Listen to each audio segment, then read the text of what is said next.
Hey guys, we are less than 10 days away from the official announcement of the Galaxy S9 and S9 Plus. And also there's going to be a third device that Samsung might introduce alongside the S9 family. And also we have some information regarding the 10th anniversary Galaxy S10. Alright, so the major news that came out yesterday is that some James Bond got his hands on the Galaxy S9 for good 20 minutes, and he decided to share his first impression by doing a Reddit Q&A where people asked him a lot of questions regarding the features, the build quality, etc. So first off, he talked about the design of the Galaxy S9. He says it's very close to the Galaxy S8 with only two main changes. First is the sides of the S9. It's now having a matte finish compared to the glossy finish of the Galaxy S8. And the other change is on the back, which is the fingerprint scanner right below the camera. And that is it. He said there's no thick side bezels, which means that the official renders we saw a couple of weeks ago were indeed made by a 12-year-old. That's why they look so bad, but in reality, the Galaxy S9 is very similar to the S8. The only change we have is with the new matte finish and the fingerprint reader on the back. Now, as for the fingerprint scanner, he said it's still close to the camera and the chances of touching the camera lens are still there. He himself smudged the camera, but in my usage of Galaxy A8, which is also a phone that has a fingerprint scanner on the back, the positioning is fine and better than the Galaxy S8. It's still close, but I got used to it pretty quickly. It wasn't a big issue at all, although it's not the fastest one, so I would really like to see a faster unlocking speed with the S9 and S9 Plus. And speaking of Galaxy A8, today is the last day to enter the Galaxy A8 2018 giveaway. To enter, all you have to do is to subscribe to this channel, give me a follow on Instagram, and follow me on Twitter because that's where I will be announcing the winner. And lastly, leave a comment below. Now it's finally confirmed. The guy said that the S9 indeed rocks a dual stereo speaker system,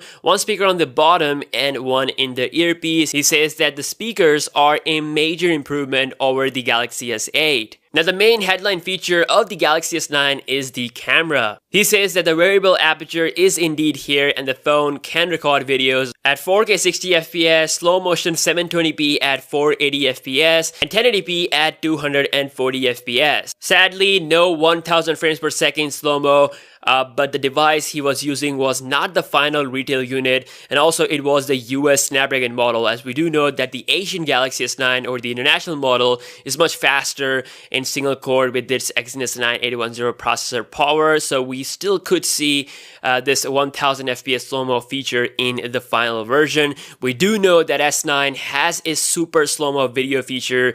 The teasers and everything shows all that, so it does feel like the S9 should be able to go beyond 480 frames per second. For the front camera, the guy said that Samsung will market one feature heavily, and that is the 3D emoji, aka 3D stickers. It's actually a little bit different from Animoji, kind of like a mix between the Animoji and Bitmoji. Users can create their own avatar and control its facial features, similar to an Animoji. He also said that it looked less polished than Apple's version. Judging from this Galaxy S9 teaser, it does feel like it is less polished than Apple's Animoji. Again, I'm not a big fan of this feature. I mean, it is a fun little feature to play with, but it's not a deal breaker. So for all of you Animoji fans, the S9 will be able to do that as well. Now, due to privacy issues, the source didn't say anything about the pricing. Like I said, you should expect the Galaxy S9 at $850 and S9 Plus at $950. They did mention that folks in the US might get some surprise gifts with their purchase of S9 or S9 Plus. So yeah guys, first Galaxy S9 impression coming from someone who claims they spent about 20 minutes with the improved Beast. Also, the other device that Samsung might announce could be the new Samsung Galaxy Tab S4. We saw this leaked Geekbench 4 leak that revealed all of its specs. It's coming with a Snapdragon 835 processor, which is an improvement over the 820 chipset from last year's Tab S3. And they have updated the camera with a 12-megapixel sensor, and Android 8.0 Oreo software will be on board. As for the 10th anniversary Galaxy S10,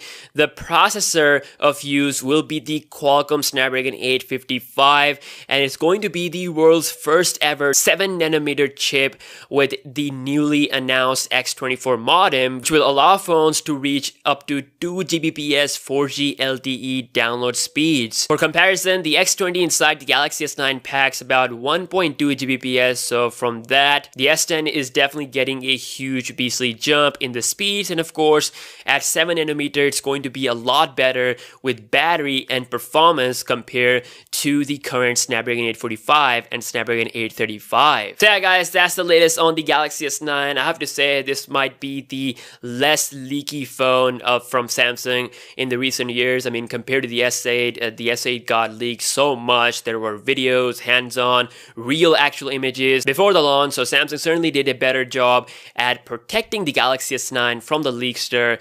But yeah, now you know everything that is new with the phone, and hopefully there will be some more stuff coming out, so I'll be on the hunt for that. So subscribe to the channel if you haven't, and I will catch you guys in the next one. Peace out.